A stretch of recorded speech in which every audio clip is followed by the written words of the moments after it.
Hello YouTube, it's your buddy Chop It On coming at you with another episode of DFS Diary, brought to you by the one, the only DFSArmy.com, your one-stop shop for all things daily fantasy sports, whether it be FanDuel, DraftKings, Yahoo Fantasy, NFL, NBA, MLB, PGA. We've got you covered with content, tools, coaching, everything inside our community, DFSArmy.com. Click the link in the comments section, become a member today, use coupon code CHOP, C-H-O-P, to deliver you a 10% discount grandfathered over the lifetime of your membership. Hopefully you guys stick around a long time. You follow me out on Twitter, I appreciate that. Hopefully you're following the January and February sweeps contest. I want to be giving away 10 memberships a month by the end of this year, 2019. I need your help to do it. I don't care if you are a member, if you aren't a member. I'm looking for people who retweet my work to be entered into a sweepstakes contest where I will then buy your membership to the next month of DFSArmy.com on me.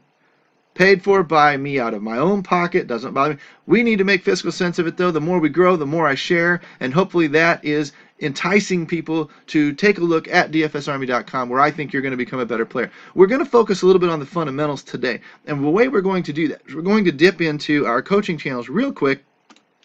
We're going to pull out a question from one of our newer members, Larry Griggs. Larry says, how should I attack a single entry tourney, and should I consider it more like cash? And my answer in a word is no, they are not cash games. That's what tells me we need to revisit some of the fundamentals, and we need to explain the difference between cash games and GPPs. And then maybe we'll talk a little bit about the various kinds of GPPs, break down which GPPs are better than others. Let's kind of see where we go over the next 20 minutes or so here on this episode of DFS Diary. The first thing that I'm going to do for you, Larry, is I'm going to talk about tournaments. Since you were in the NHL room when you asked that question, let's go into the NHL section of FanDuel, and let's talk a little bit about what is a cash game. A cash game is the type of tournament or the type of contest that really doesn't allow a lot of reward for top place finishes. Something like a head-to-head where you only have to beat one guy, or a 50-50 where you have to beat half the field, but it doesn't pay any better to actually win the contest. Let's take a look really quickly at the 50-50s. I always sort this by entry fee. I don't play the $1,000 contest. I don't suppose you do either. But what I'm looking for with the $1 contest, 100 people entered, $90 in prize money. Top 50 get paid, first through 50th, and they get paid $1.80. So you get basically $2 on your dollar, right? I know, minus the 20 cents, 10%, it's house take, blah, blah, blah. Believe me, I've studied that. I've done the percentages. I know what we're doing here and where the house makes its money, but generally speaking, you're going to get double. It doesn't matter if you finish 49th, 35th, 25th, 3rd. It doesn't matter in this type of a contest where you finish. Your payout is the same. Therefore, there's no incentive for you to go try to win the thing. You're just trying to get over that 50% mark, over halfway, beat half the people. And that's the same in a 20-man 50-50 or a 10-man 50-50, whatever. You just have to beat half the field, and you get the same payout whether you just got into the money or you blew the field away and won the whole darn thing. So we don't need to take a lot of risk in these types of scenarios to win. We just need to beat half of the other chumps out there. And what we're trying to do is we're trying to avoid the truly lineup destroying decisions like maybe stacking. You know, let's say I go into the NHL here, the slate today, and I see Calgary, and I say, you know what? I really think Calgary's in a great spot today. I love Monahan. I love Gaudreau. I love Matthew Tkachuk. I love Giordano. I'm going to throw them all in my lineup, and when that lineup goes for 6 goals tonight, I'm going to just win that 50-50 outright. And I'm going to tell you, you don't need that much risk. There is a risk in that. If Calgary only scores 2 goals tonight, you're screwed. There's not a lot you can do about it with that many players from the same team. That game has to absolutely blow up, and you don't need to take that kind of a gamble in a 50-50 contest where you only need to beat half the people, and there's no reward for doing better than that. So I would say we need to spread out some more. We need to focus on a lot of these different games. Maybe a skater from Calgary that we like that's in a good position. Maybe a skater from Pittsburgh. Maybe one from Ottawa. Maybe a New Jersey, Edmonton, whatever. Maybe 2 players from the same team, like a Monahan Gaudreau. Or Giordano, Matthew Tkachuk, maybe something like that. But we're starting to get risky when we start to put multiple players in the same lineups from the same teams because we're really, really putting a lot of eggs in the same basket. That means we're taking on risk. And that means we're building a lineup that's going to be more boom or bust, which means it's going to do really, really well when we're right, but it's going to do really, really poorly when we're wrong. That's not what we need to do to win 50-50s. Yes, we can win 50-50s that way.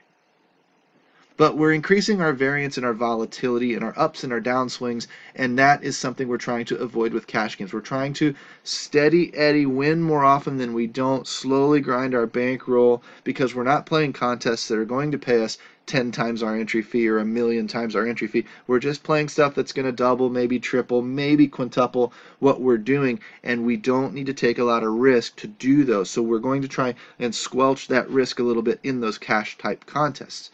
Now, the next layer would be these leagues where I said 3-man leagues. Well, you only have to beat the top third of people to win that league.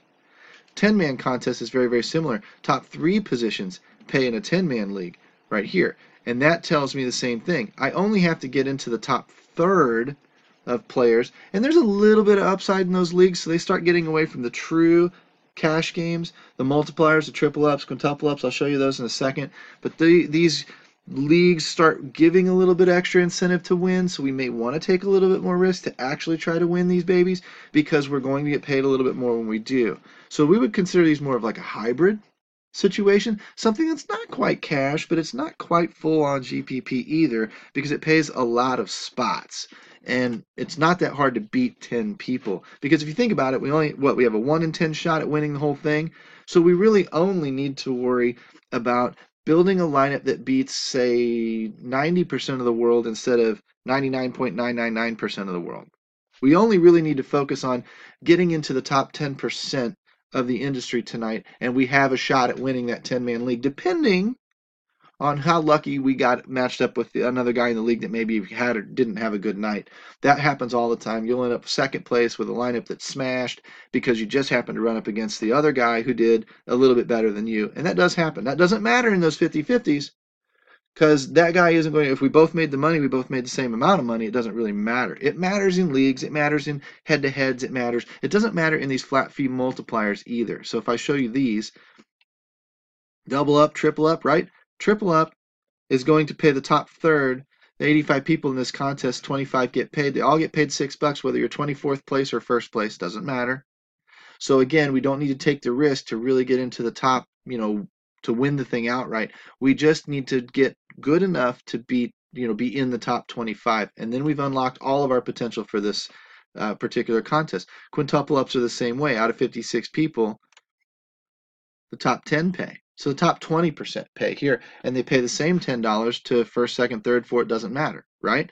So again, those are the flatter, I consider them more cash game contests because there's no incentive to win. And I'm a little bit different when it comes to that stuff, because most people will tell you 50-50s and head-to-heads are cash games. And that traditionally is true, but when you only have to beat the top third, it's not that much different than beating the top half. And when there's no incentive to win the actual contest, to me, you're playing for a little bit more safety than you are taking the risk to try and win the whole thing. Now, when you get into that kind of that hybrid category of these head-to-heads and leagues, let's go back to that 10-player league again.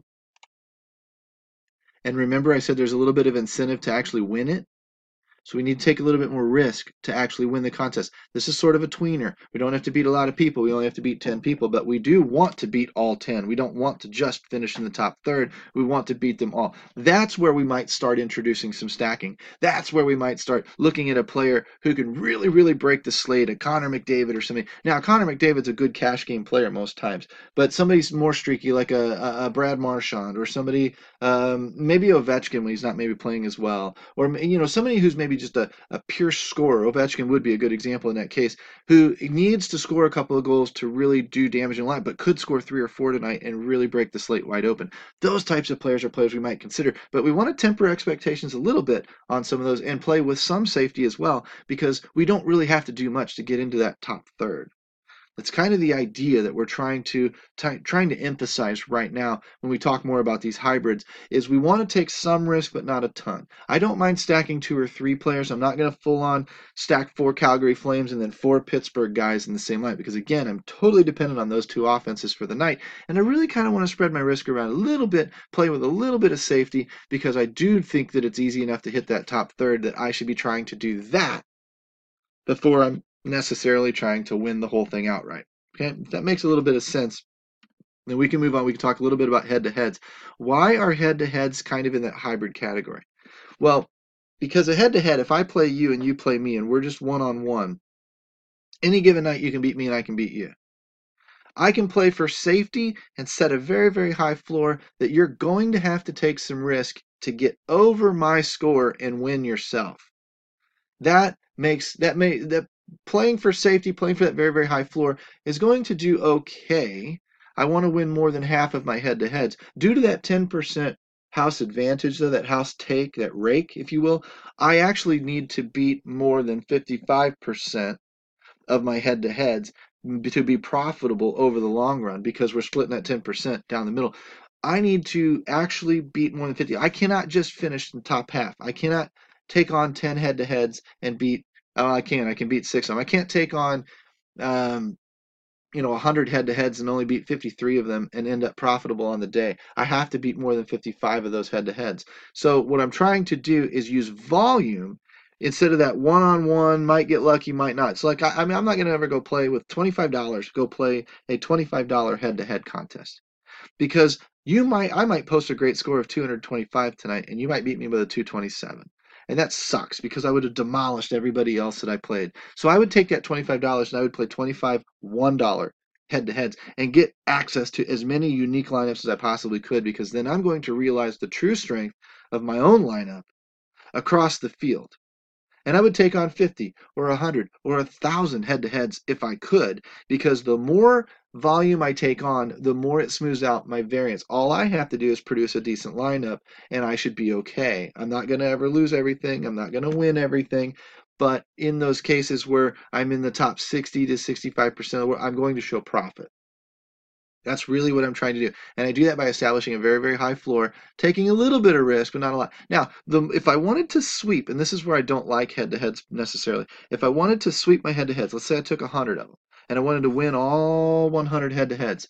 Now, I've got an issue there because I have to build for risk. I have to build a top 1% lineup to beat everybody in my contests because I'm playing 100 people.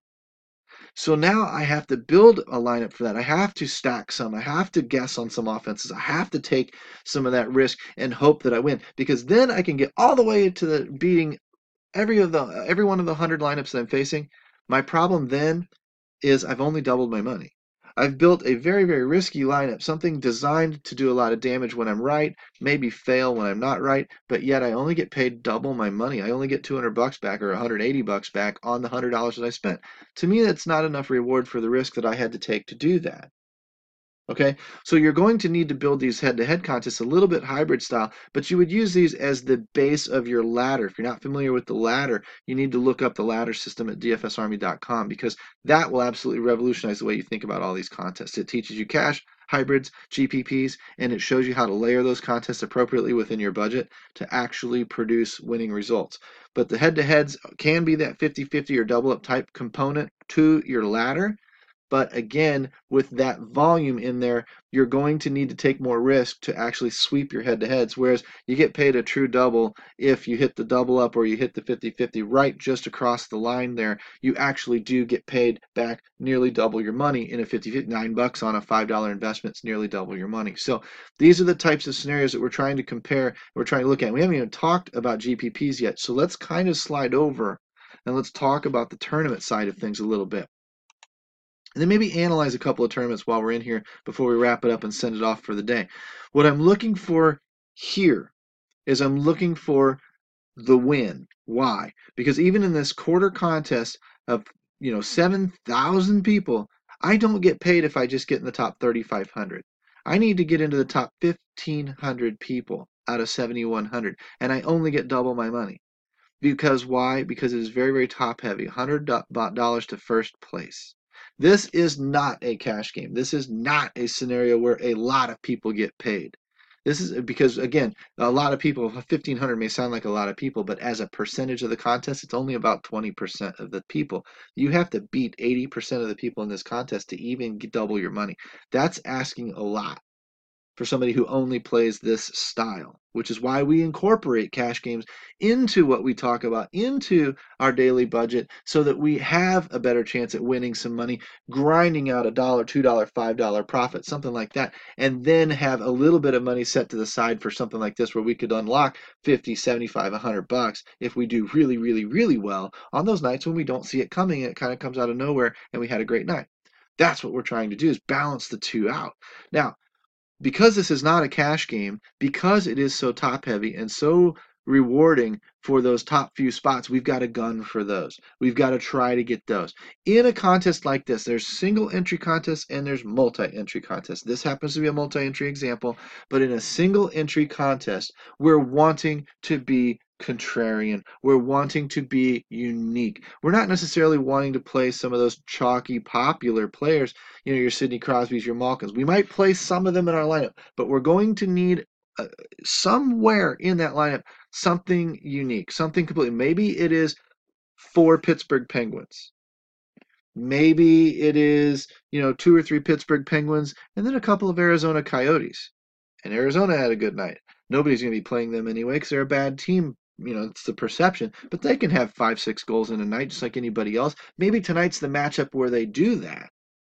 Maybe not. But we're looking for a way to be unique. Maybe we know everybody's going to be on Connor McDavid. So we know that we'll get Evgeny Malkin at a lower discount on ownership. We'll get him at not as many people will have him. So if he has the great night, all the Connor McDavid lineups are dead and the Malkin lineups perform really, really well.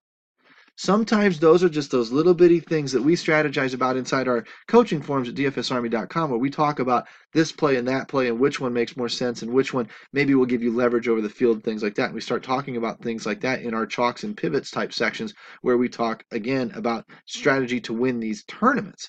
Because again, if I only had a single bullet, this goes into the mentality of people where we're looking for what are we thinking generally. If I only had one bullet, one single shot at a tournament, generally speaking, the mass population is going to be playing a little bit safer. They're going to say, well, I really don't want to take that much risk because I only get one chance.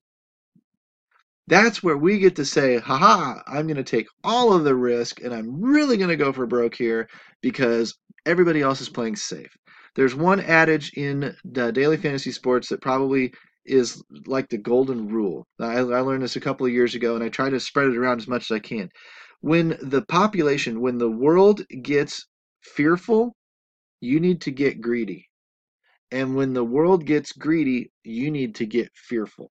How does that play out? When the world gets fearful, meaning I've only got one shot at this, I need to play a little safe. Or I really don't think that this guy has been playing well lately, and so I'm not going to use him in my lineups. I'm a little afraid to use him because he's probably not going to have a great game.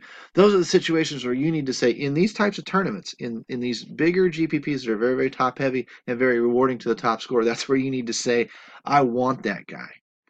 I need that team represented. I need to jump in there because when they do well, I blow past everybody on the leaderboards.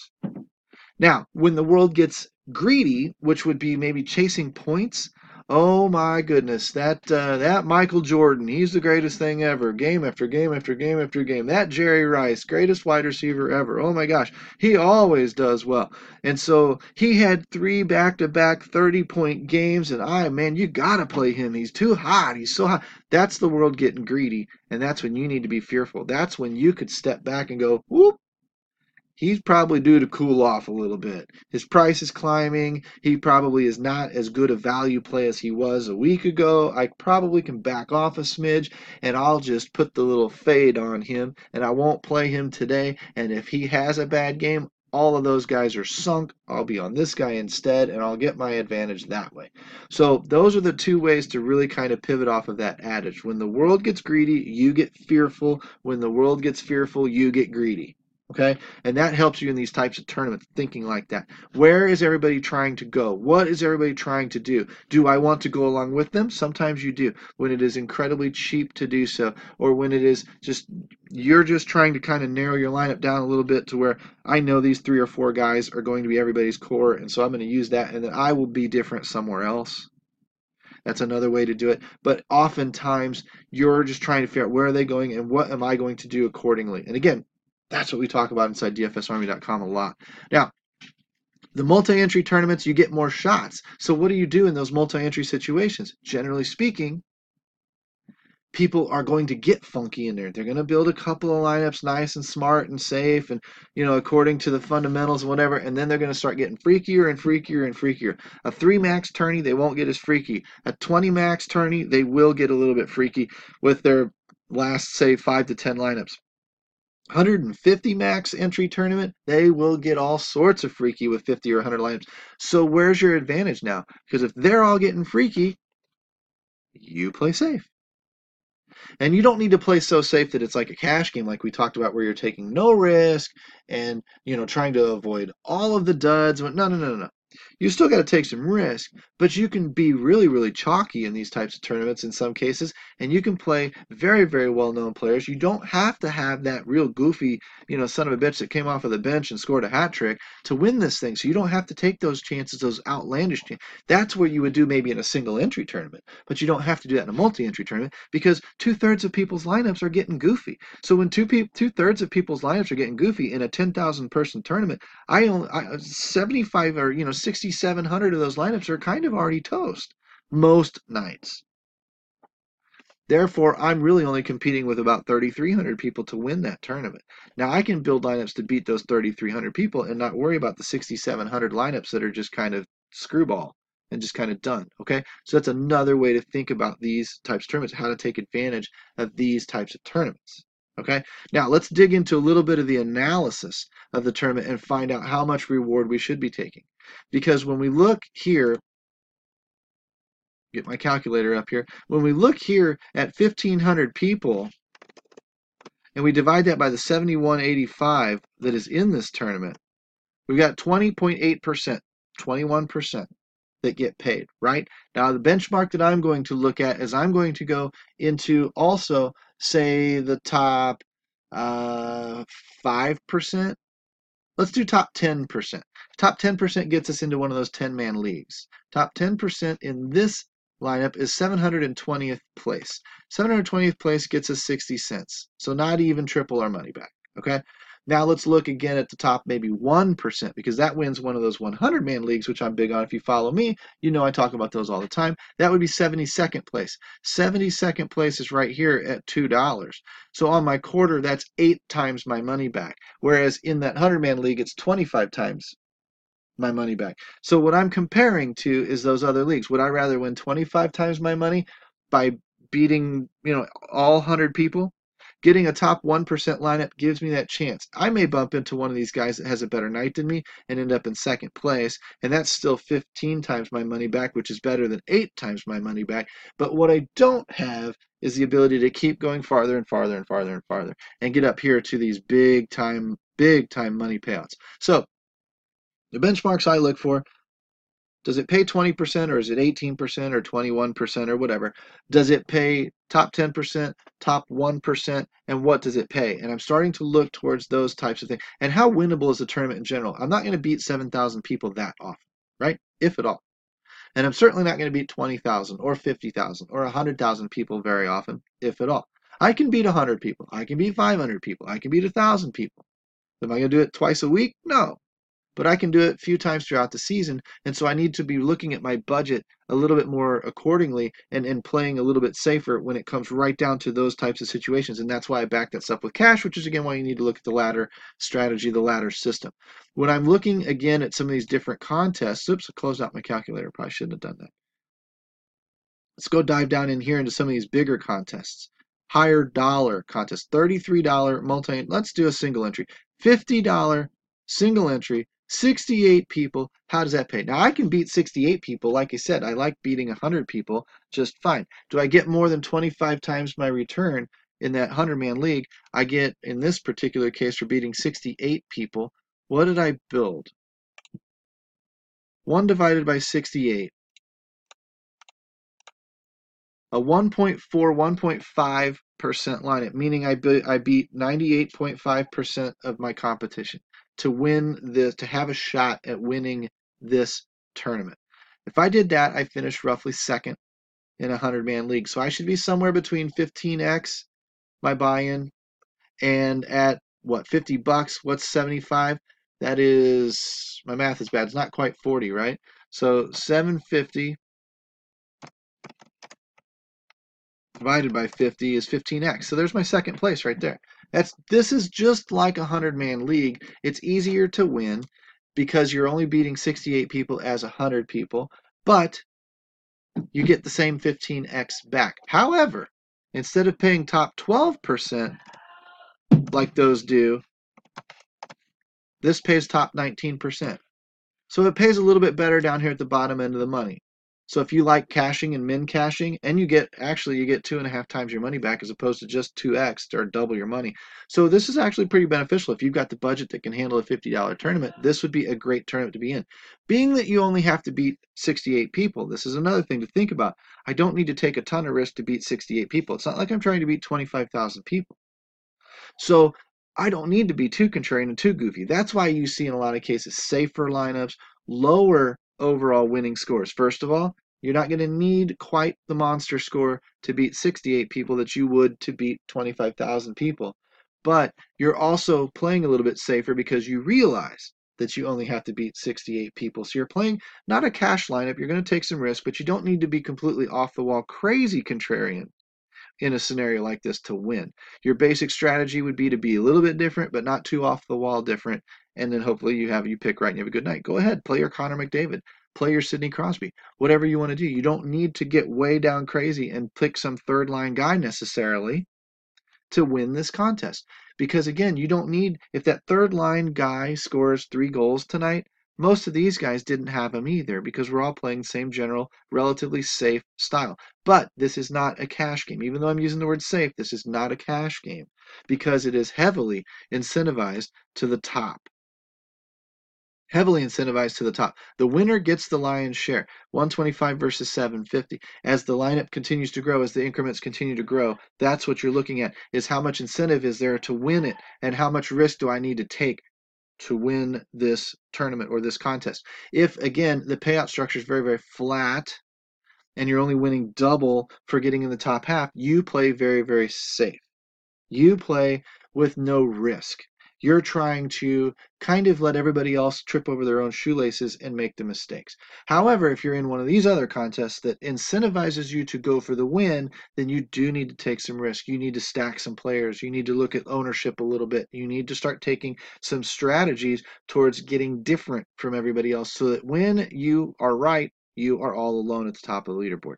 Hopefully that helps you understand a little bit between cash and GPP. I threw a lot at you there in a short period of time. Our members can ask me questions, can get me to slow down, break down even more of the cash versus GPP conversation, shore up that part, that fundamental of your game, and then budget accordingly through the ladder system to capitalize on both types of contest structures so that you then start producing more profit on a more regular basis. That's what we're looking to do with VIPs inside DFS Army. Come look me up inside there. Use the coupon code CHOP, CHOP. Click that link and then trigger that 10% off discount. Get in here today. Start asking questions. Let's start making you a better player here in 2019. That's our ultimate goal. Help me retweet this content out on Twitter, of course. Help me spread the love, and I will start buying you guys your memberships as we go, entering you at least into a drawing to do so. You got nothing to lose. Doesn't cost you anything to play. Come on in here. Help me spread the love. Help me spread the word. Help me teach the DFS industry a little bit better how to play these games. And let's make 2019 the best year we've ever had. Take care, guys. We're bumped up on 30 minutes. This has been DFS Diary, brought to you by Chopadong and DFSArmy.com, your one-stop shop for all things daily fantasy sports. Come inside. I think you'll like what you see.